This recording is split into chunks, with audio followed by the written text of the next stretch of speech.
I sat on the couch, staring at the flickering TV screen, but I wasn't really watching. The room felt too quiet, the air too heavy. Melissa had been distant lately, her touch colder, her smile forced. I told myself it was work stress, that maybe she just needed space.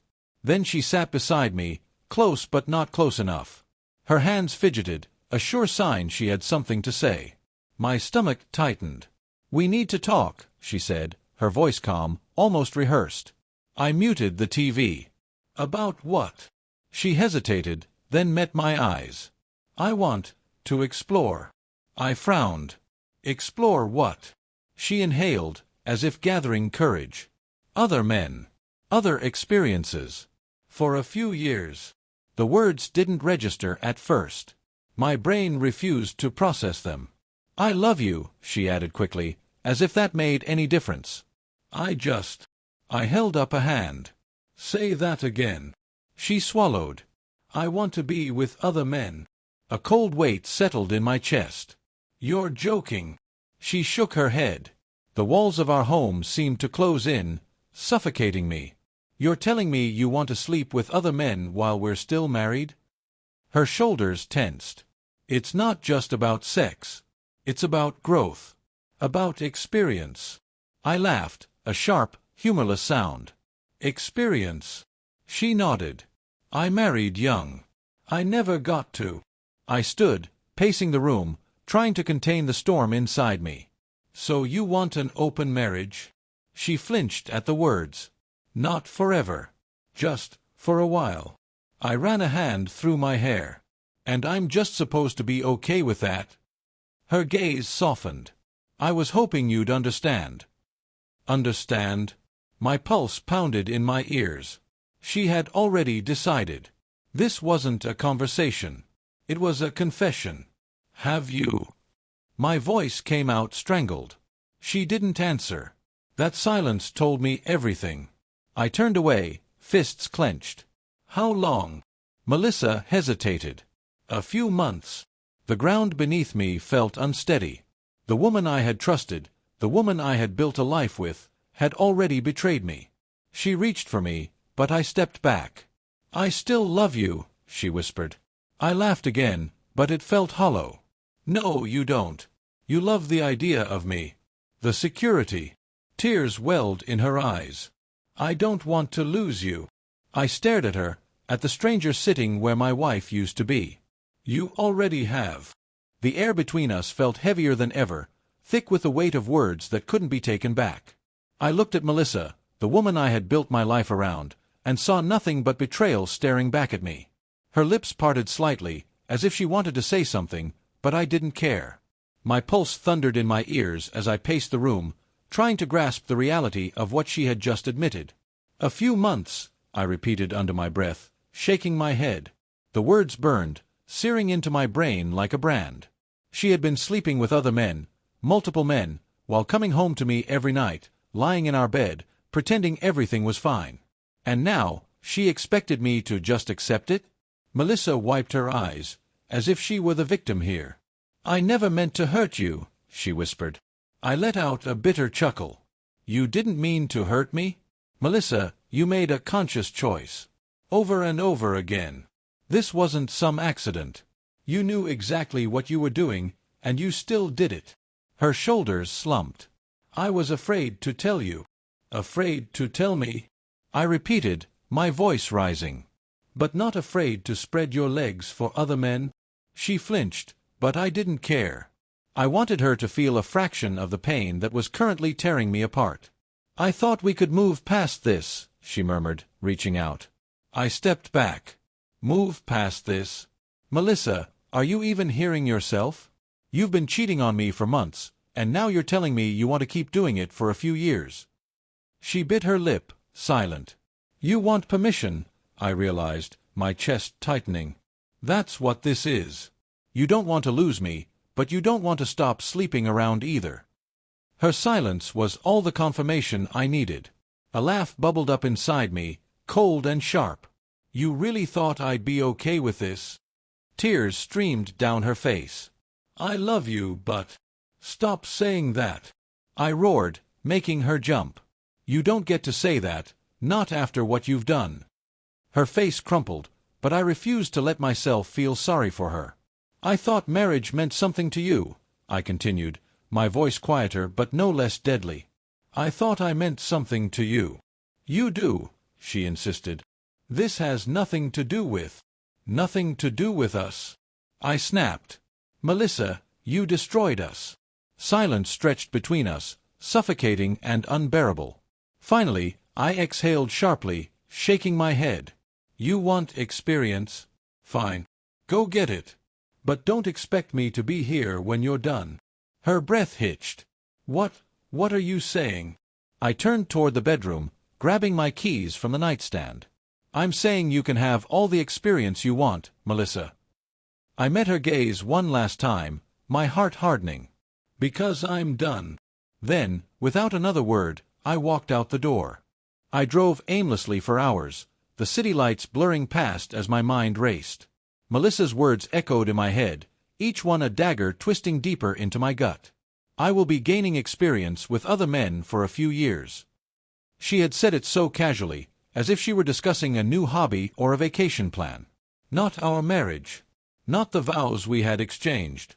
Not the life we had built together.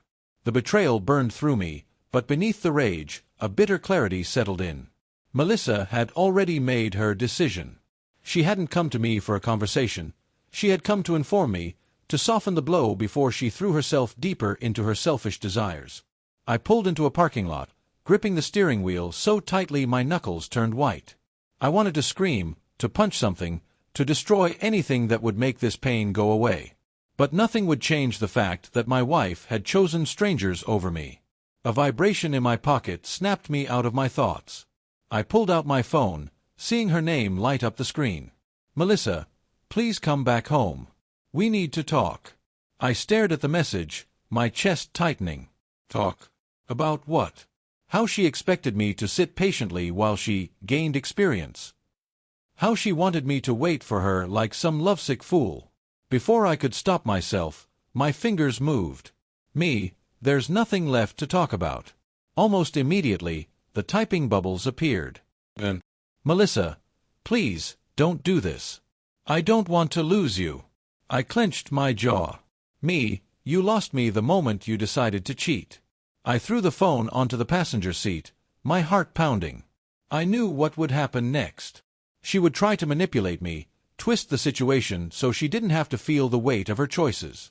I wouldn't give her that satisfaction. I turned the key in the ignition, pulling back onto the road. I needed an escape. An hour later, I found myself outside a bar I had never been to before, the neon lights casting a dull glow over the pavement. I pushed through the doors, the scent of alcohol and smoke wrapping around me like a suffocating blanket. I wasn't here to drink. Not really. I just needed to be anywhere but home. I ordered a whiskey, letting the burn ground me. I was halfway through my drink when a voice cut through the noise. Rough night. I turned and met the gaze of a woman sitting a few stools away. She was stunning, dark hair cascading over her shoulders, red lips curved into a knowing smirk. The kind of woman who didn't ask questions she didn't already know the answers to. You could say that, I muttered, taking another sip. She studied me for a moment, tilting her head. Wife or girlfriend?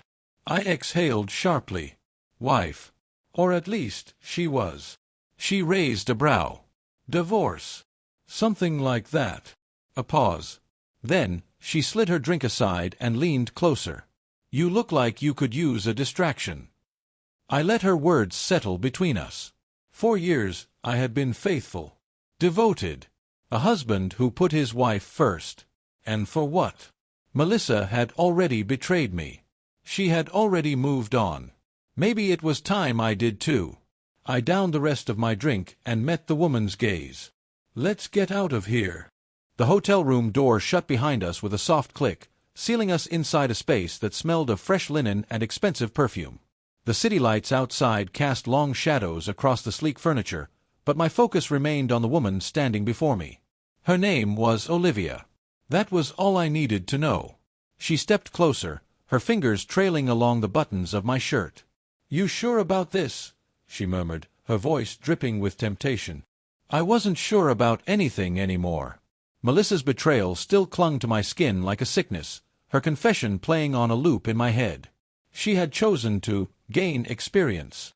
She had chosen other men. So why shouldn't I choose someone else too? Instead of answering, I closed the distance between us, claiming her mouth with a desperation I hadn't felt in years. Olivia responded instantly, pressing her body against mine, her warmth erasing every rational thought. For the first time since Melissa's confession, I wasn't thinking about my wife. I wasn't thinking about anything at all. The next morning, sunlight streamed through the curtains, painting golden streaks across the sheets. I sat at the edge of the bed, fully dressed, staring at my reflection in the mirror across the room. Olivia stirred behind me, stretching lazily. "You're leaving already?" I ran a hand through my hair. "Yeah." She propped herself up on one elbow, studying me. "Regrets?" I exhaled. No. That was the truth. But there was something else clawing at my chest, something heavier than regret. Emptiness. I had spent years loving Melissa, only to be discarded like I meant nothing. And last night, it should have been the ultimate revenge, the perfect way to reclaim my pride. But it didn't change anything. It didn't erase the pain. Didn't make her betrayal hurt any less. I stood up, grabbing my jacket. "Take care, Olivia." She didn't try to stop me. I walked out, leaving her warmth behind. By the time I pulled into my driveway, exhaustion weighed me down. The house stood exactly as I had left it, but it felt different. Colder. Melissa sat on the couch, eyes red-rimmed, her fingers gripping a crumpled tissue. She looked up as I stepped inside. "You didn't come home last night." I shrugged off my jacket, keeping my face blank. "Neither did you. Not for months." She flinched, guilt flickering in her expression. I was wrong," she whispered. "I don't want to lose you." I let out a humorless chuckle. "You already did." Her breath hitched. "I can stop. I'll stop. If that's what you want, I'll end everything." "Melissa." I cut her off, my voice eerily calm. "Do you even hear yourself?" Tears slipped down her cheeks. "I love you. You don't get to say that anymore." She sobbed, reaching for me, but I stepped back. "Please," she begged. "Let's fix this." I stared at her, the woman I had once believed was my forever. And I felt nothing. No anger. No sadness. Just nothing. Finally, I exhaled. "You wanted to explore, right?" I nodded toward the door. "Go explore." Her face crumpled. "You don't mean that." I met her gaze, unwavering. "I do." Silence stretched between us, heavy with finality. Then, without another word, I walked past her, toward the life I deserved.